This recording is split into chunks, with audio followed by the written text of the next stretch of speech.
हाथों को ऐसे करने का मतलब होता है कि हम अपने आप को सरेंडर कर रहे हैं, ईश्वर को समर्पण कर रहे हैं। तो ऐसे हाथों को करके जयकारा बोले।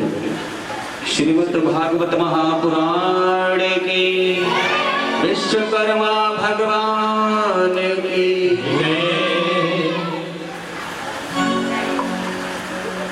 श्री सूत जी महाराज कहते हैं कि राजा अंग के गुरु ने कहा कि अगर कपोत पैदा हो गया तो तुम्हारा जीवन, मुझे नहीं पता कैसा चलता है, आपको स्वर्ग मिलता नहीं मिलता, लेकिन यह लोग तुम्हारा जरूर बिगड़ जाएगा।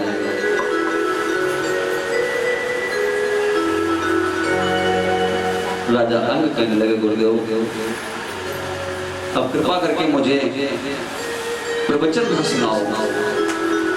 देना किसी माँ बाप को कुल कपूत के हाथ, और राजन ममता छोड़कर जपो प्रभु का नाम। राजा मेरी इच्छा यह है कि तुम पुत्र के चक्कर में ना पड़ करके और तुम सीधे प्रभु के भजन में लग जाओ। राजा अंग कहने लगे गुरुदेव राजन बोला संतान का है अब भूत सवार। हे गुरुदेव मुझे कुछ नहीं दिखाई पड़ रहा है और दया धाम इस दीन को समझाना बेकार, क्योंकि मुझे दया धाम दीन कुछ न समझाओ। मुझे अगर आप दे सकते हो तो एक संतान पाने का उपाय बताओ। तो अंग के गुरु ने कहा कि राजन आपको संतान की लालसा है तो विराट विश्वकर्मा भगवान की तपस्या करो और उनकी आशीर्वाद कंपा होगी जो जग चराचर में समाई हुई है। चराचर में सृष्टि पूरी संपूर्ण सृष्टि उन्हीं के द्वारा बनाई गई है। उनकी कृपा जिसके ऊपर होगी उसे सब कुछ मिलेगा। ये मंदिर का निर्माण जो आपके यहाँ हुआ है समझ लो कि नगर पलिया धन्य हो गया है। जो कमेटी के लोगों ने अति संघर्ष करके विशाल भवन का यहाँ पर प्रभु के भवन का निर्माण किया है,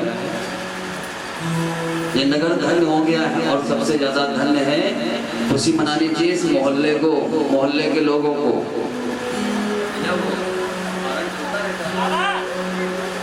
सबसे ज्यादा खुशी मोहल्ले के लोग मनाए, क्योंकि कौन विराजमान है?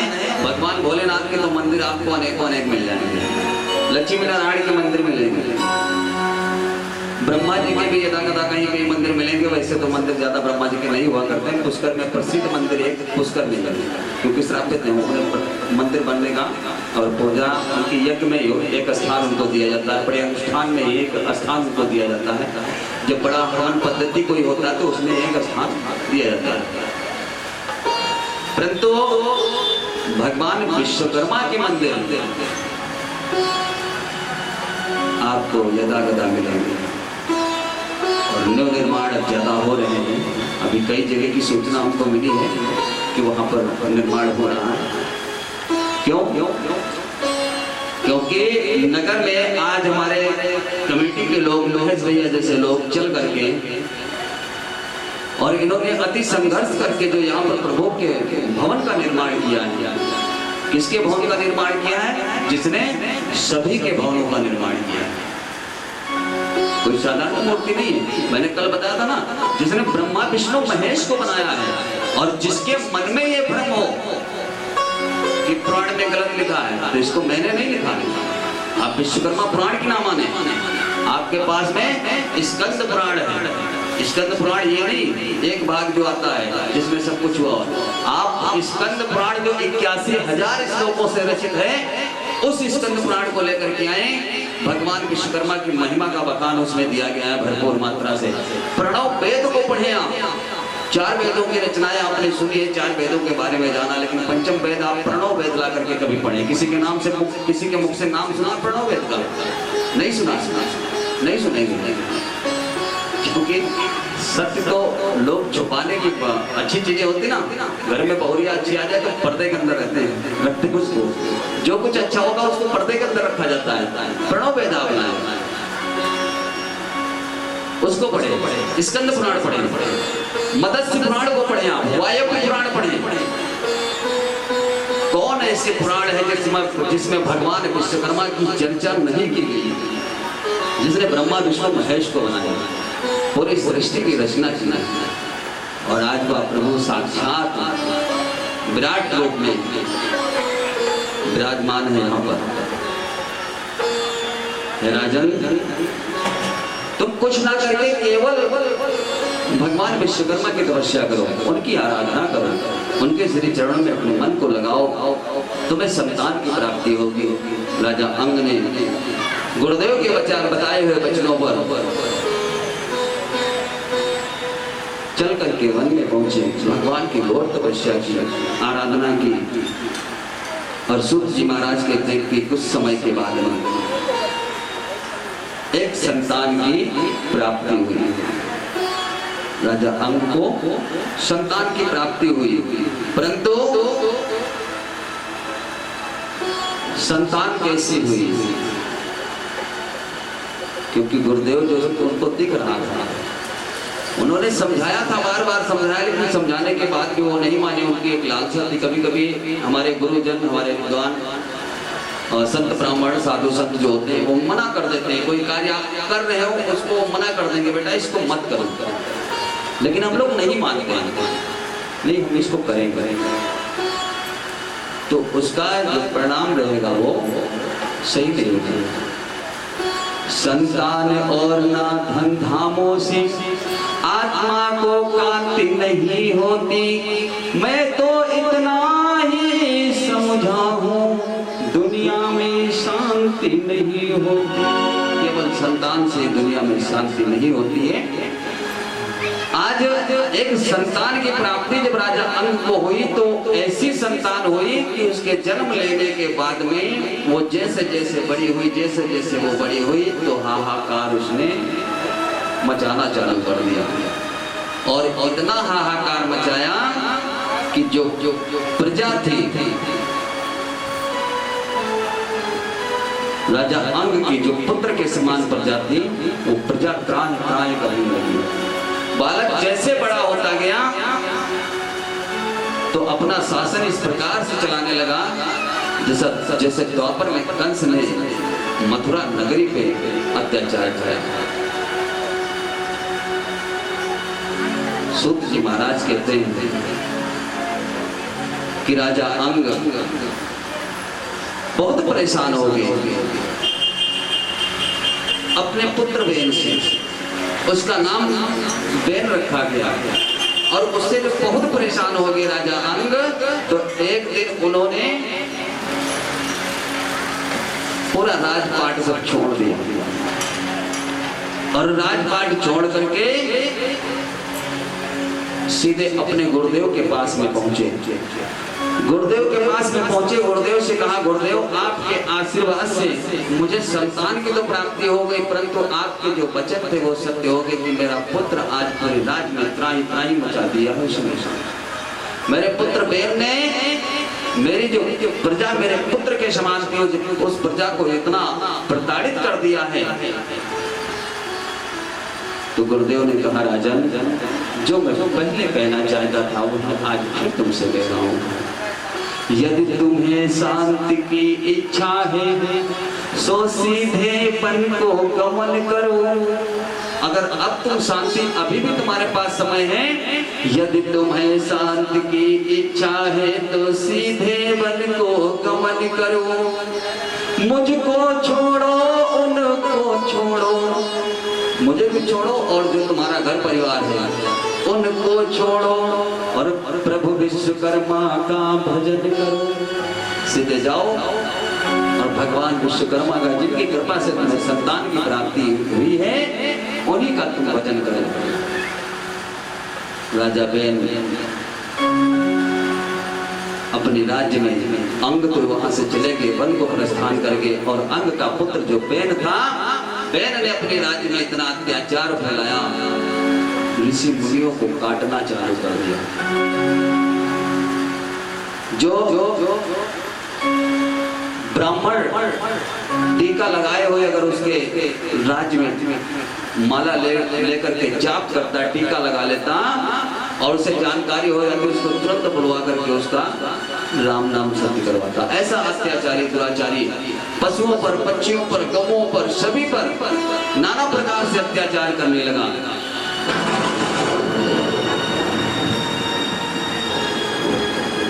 सूत जी महाराज कहते हैं कि जब उसके अत्याचार की सीमा न रही तो गुरुओं ने एक दिन सलाह किया, जो ऋषि थे उन्होंने सलाह किया कि बहन के इस अत्याचार से पूरा राज्य एक दिन खत्म हो जाएगा, ये स्वतः आत्महत्या कर लेंगे, क्या किया जाए। तो सभी ने बैठ करके मंत्रणा की और एक दिन धीरे से बहन को एकांत में पा करके और उसका वध कर देते। बहन का जब वध कर दिया तो सूत जी महाराज कहते हैं कि बहन, राजा बहन का उन्होंने वध कर दिया। वध करने के बाद में राज्य का कारभार जो था तो उसमें जो होशियार मंत्री थे, जो राजा बहन के अच्छे मंत्री थे, उनको राजपाट का जो था वो सौंप दिया गया, कारोबार उनको सौंप दिया गया। और इधर राजा बहन के शरीर को रखा नहीं, जलाया नहीं गया। जो ऋषि जन थे, गुरुजन थे, उन्होंने उसके शरीर को जलाया नहीं, उसको एक कमरे के अंदर, एक बहुत बड़ा कमरा था, उसके अंदर सुरक्षित रख दिया। सुरक्षित रख दिया कुछ समय तक। और इधर मंत्री परिषद जो था उसको एकत्रित करके एक व्यक्ति को चुना गया, सभी के सहयोग से उसको राजपाट दे दिया गया। कुछ समय के बाद में राजा बेल के शरीर को ऋषियों ने निकाला और उसका मंथन किया, उसको मंथन किया मंत्रों के द्वारा। जब मंथन करना प्रारंभ किया तो उनके जो बाया अंग था बेल का, बाएं अंग से एक बहुत विकराल पुरुष निकला जो कृष्ण वर्ण का है, एकदम लाल लाल उसके नेत्र हैं, विशाल भुजाएं हैं, बड़े बड़े बाल हैं, अद्भुत दृश्य उसका। सभी जितने ऋषिगण थे मंथन कर रहे थे, मंत्रों का उच्चारण कर रहे थे और मथानी चल रही थी, मंत्र रूपी मथानी, उसमें अरणी मंत्र इस प्रकार से। प्रेम से विश्वकर्मा भगवान की जय। जय श्री राम। हमारे बीच में बहुत दूर से चलकर श्रोतागण हमारे भाई लोग हैं। पृथ्वी पुरवा चौराहा पड़ता है बलिया निवासम रोड पे, और वहीं बगल में गौरी पुरवा है जहाँ पे भी साप्ताहिक श्रीमद् भागवत महापुराण की हमारी कथा हुई। वहाँ से हमारे यजमान महोदय पधारे हैं कथा श्रवण करने के लिए, बड़ा धन्यवाद है, भगवान की कृपा बनी रही।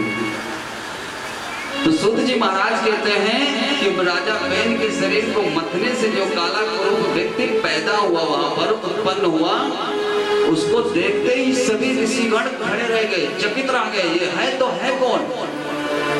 लेकिन सूत जी महाराज कहते हैं थोड़े समय तक रुकने के बाद में वह सीधे प्रस्थान कर गया, दक्षिण दिशा की ओर चला गया। सोने का जत्था से जा रहे सभी पूछा गुरुदेव, राजा बेन के शरीर से कौन व्यक्ति निकला, कौन पाया है। सूत जी महाराज कहते हैं कि यहाँ कलयुग का अवतार है। तो राजा बेन के शरीर के बाएं अंग से जो निकला काला कुरूप कृष्ण वर्ण का, वही तो कलयुग है। वो कलयुग प्रकट हुआ राजा बैल के बाएं अंग से। और फिर जब दाहिने अंग का मंथन हुआ, दाहिना अंग उनका मथा गया, तो दाहिने अंग से उनके एक जोड़ा निकला, एक स्त्री और एक पुरुष, एक स्त्री और एक पुरुष। जैसे ऋषियों ने देखा तो बड़ा अद्भुत दृश्य। मुखमंडल पे करोड़ों सूर्य का तेज उनके चमक रहा हो। ऐसा लग रहा हो कि संपूर्ण सृष्टि को अपनी तरफ वो आकर्षित करने वाले हाथ में धनुष बाण है और पीतांबर डाले हुए, बड़े बड़े शिवाल हैं, कानों में कुंडल हैं।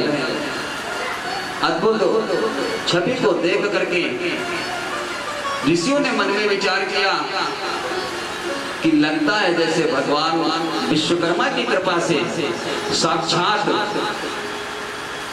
श्री हरि विष्णु माता लक्ष्मी के साथ में बधाई।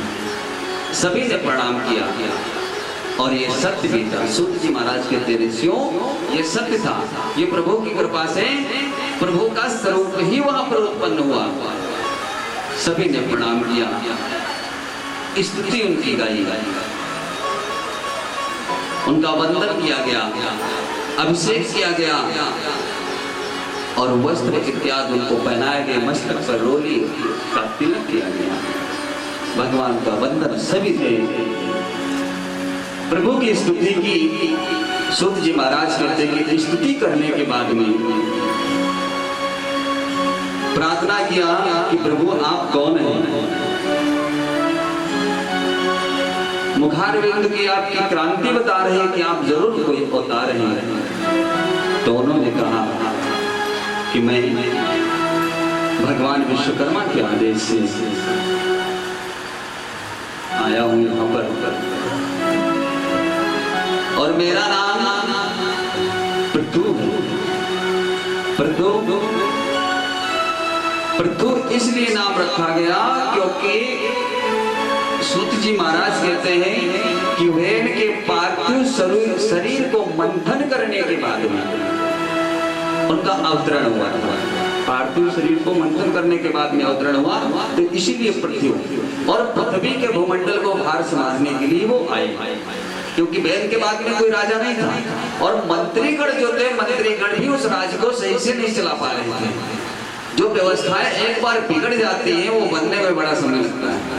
70 साल कांग्रेस के बैठने के बाद में बीजेपी को इतना साल बैठे हो गया, लेकिन बेचारे आदमी परेशान कितना संघर्ष कर रहे हैं, इतनी धाराएं, इतनी लीलाएं बनाई रखी हैं।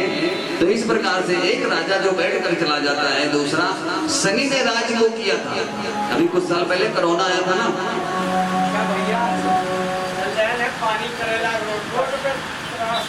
अच्छा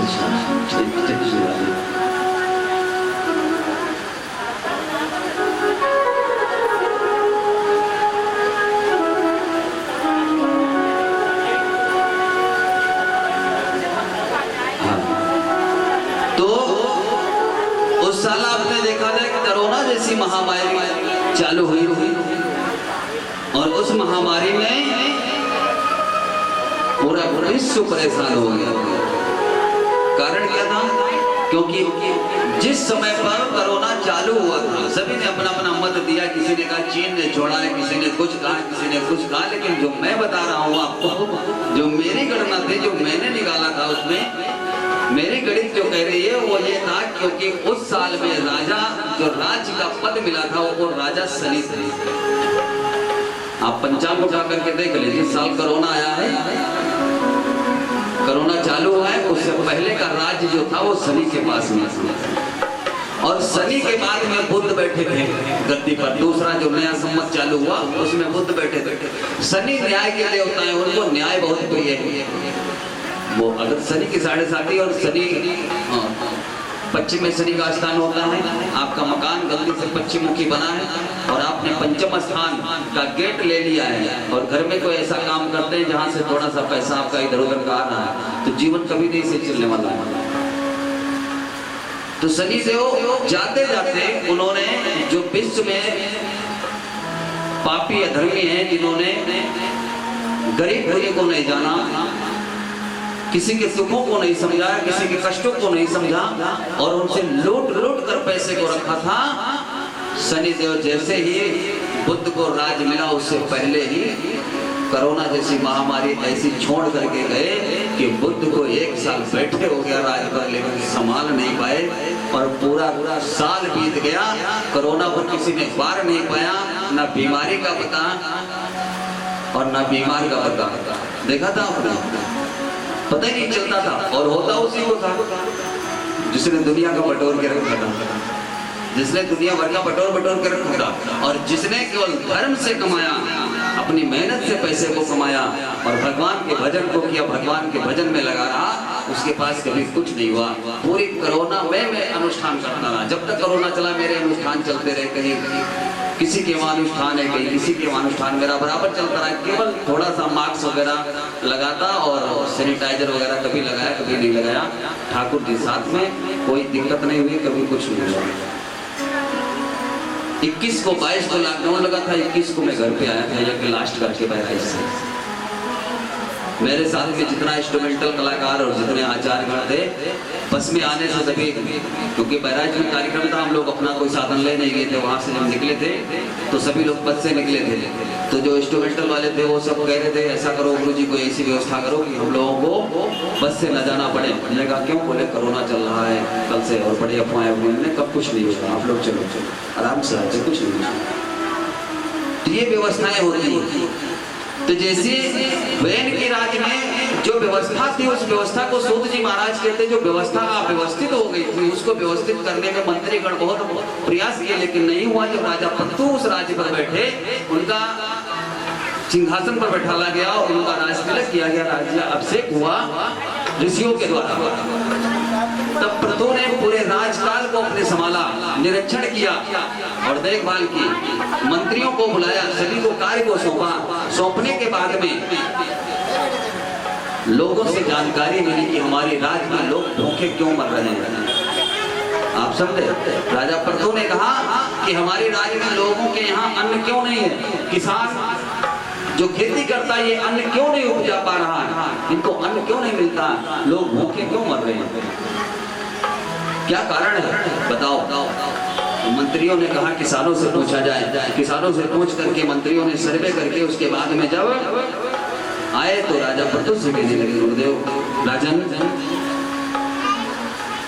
हमारे यहाँ के किसानों का कहना है कि हम जो भी अन्न, जो बीज जमीन में डालते हैं उगने के लिए, उसमें से कुछ % उगता है, कुछ % भूमि के बाहर निकलता है। बोले बाकी बीज पता ही नहीं चलता पृथ्वी कहाँ रख लेती है। अगर हमने बीज डाला है तो उसमें से कुछ ही पौधे आते हैं, बाकी पता ही नहीं चलता।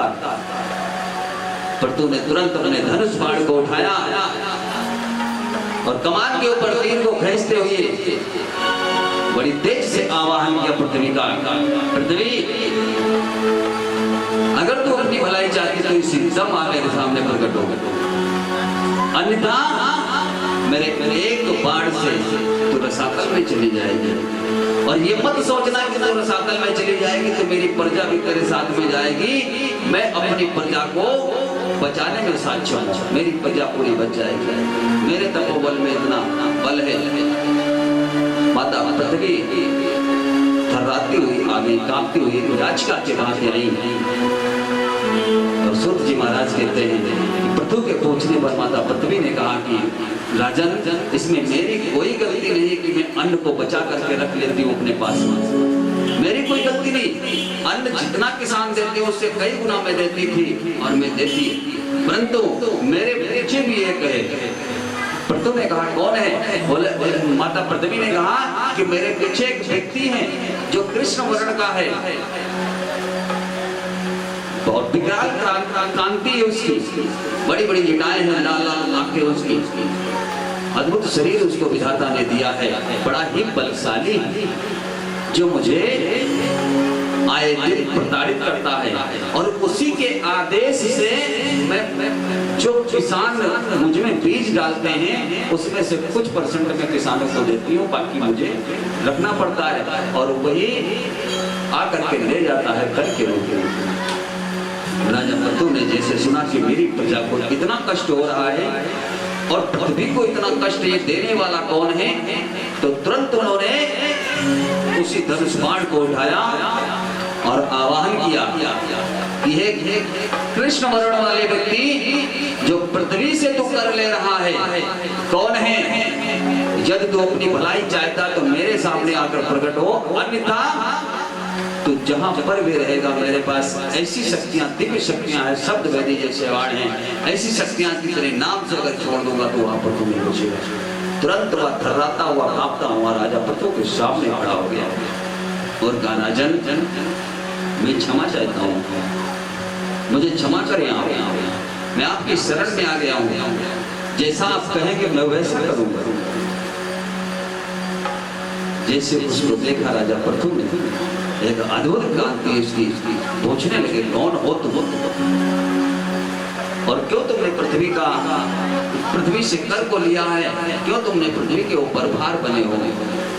तो कहने लगा, राजन मेरे 4 भाई हैं, मैं चौथे नंबर का हूं, मैं 4 भाई हूं और 4 में मैं चौथे नंबर का हूं।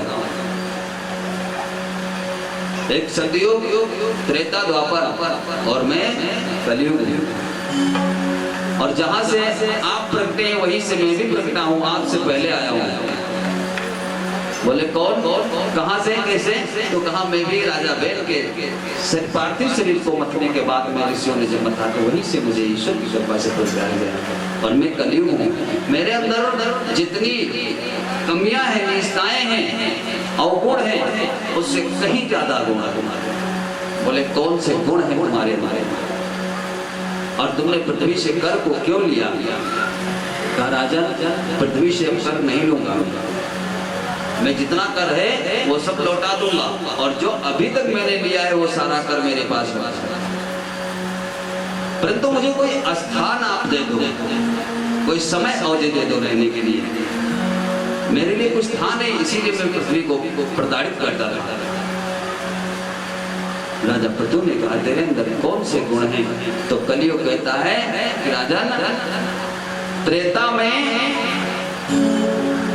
द्वापर में हजारों वर्ष, 10,000, 20,000, 60,000 वर्ष, 80,000 वर्ष तक लोग तपस्या करते थे, तब जाकर के कहीं उन्हें मोक्ष की प्राप्ति होती थी और वो भी संभव नहीं था हो जाए। जो सबसे बड़े मेरे भाई हैं सतयुग, उसमें लाखों वर्ष तक तपस्या करने के बाद भी भगवान की प्राप्ति नहीं हुआ करती थी। और उसके बाद में जब त्रेता आया तो त्रेता में राजा हरिचंद्र जैसे सत्यवादी, क्योंकि सतयुग में धर्म के लिए 4 चरण हुआ करते थे, तो सतयुग में क्या था, उस समय पर लोग तप करते थे, 4 चरण से धर्म मजबूत था, लेकिन भगवान की प्राप्ति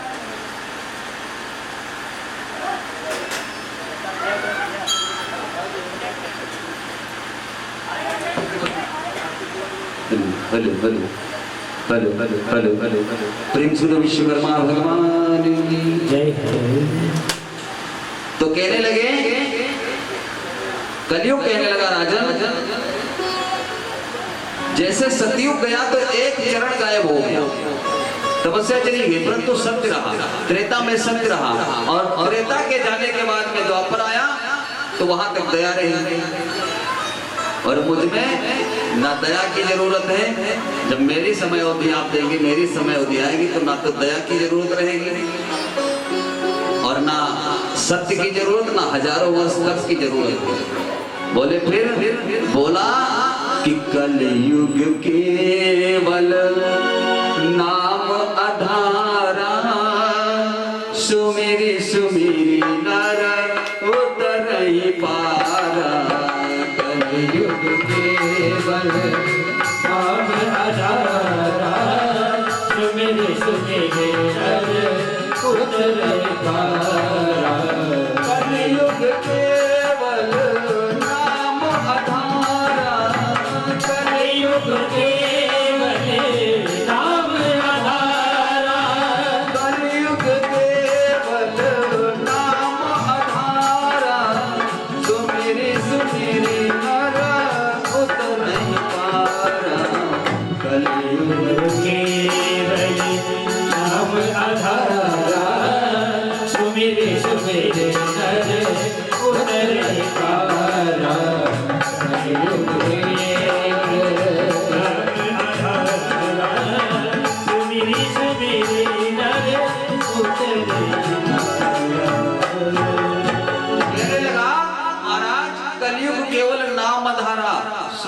सुमिर नर उतरे पारा, यहाँ तो केवल प्रभु का एक बार नाम लेने मात्र से उसको भवसागर से पार हो जाने जैसी शक्ति प्रदान हो जाती है।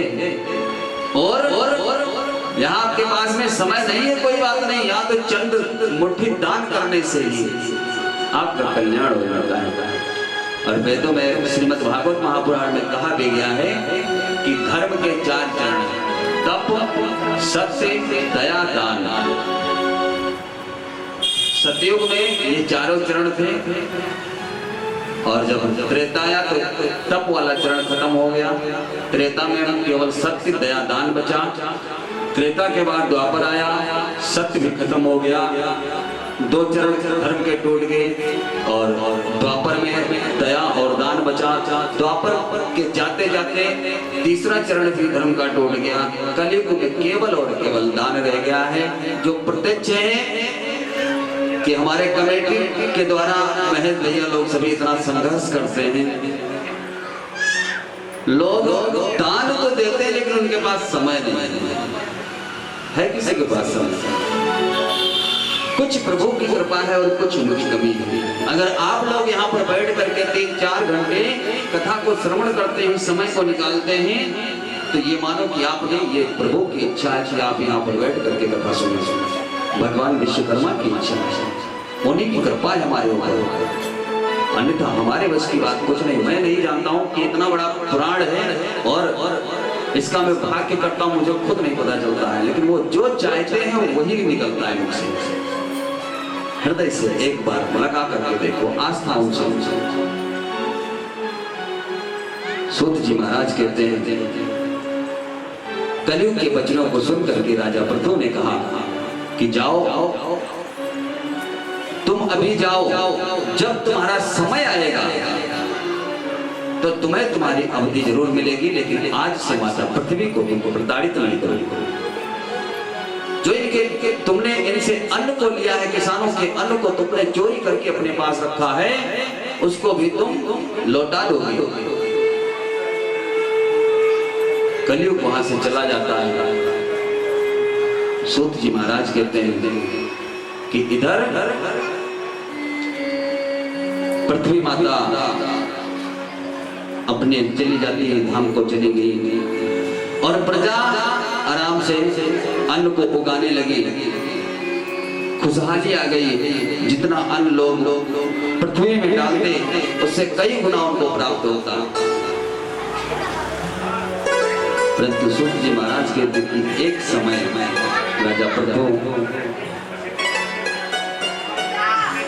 एक अद्भुत दृश्य देखते हैं, लीला देखते हैं भगवान विश्वकर्मा। बोले क्या? सुनकर ऋषि ऋषि ने कहा क्या देखा?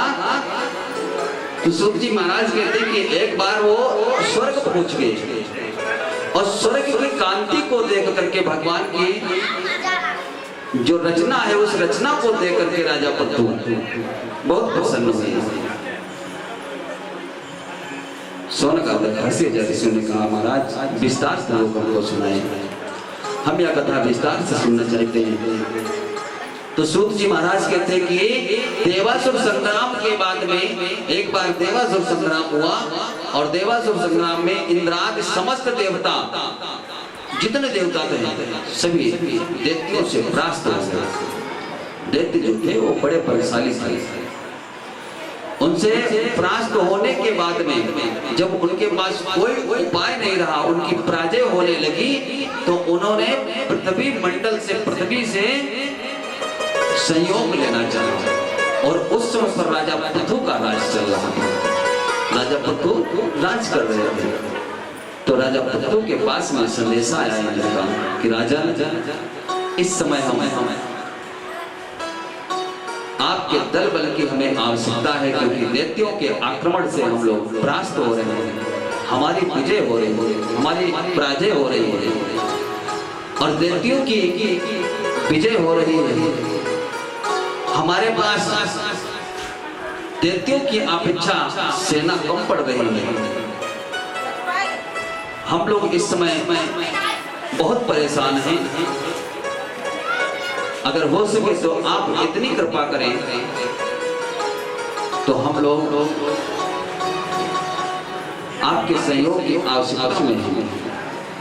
सूत जी महाराज कहते हैं कि जैसे संदेश प्राप्त हुआ राजा पृथु को, तो पृथु ने अपने दल बल के साथ में देवताओं की मदद के लिए देवासुर संग्राम में गए और अपने दल बल से देवासुर संग्राम में दैत्यों को परास्त करके देवताओं की विजय की। देवतागण विजय प्राप्ति करके उसके बाद में दैत्य से भी परास्त हो गए और देवताओं के साथ में जब राजा पृथु स्वर्ग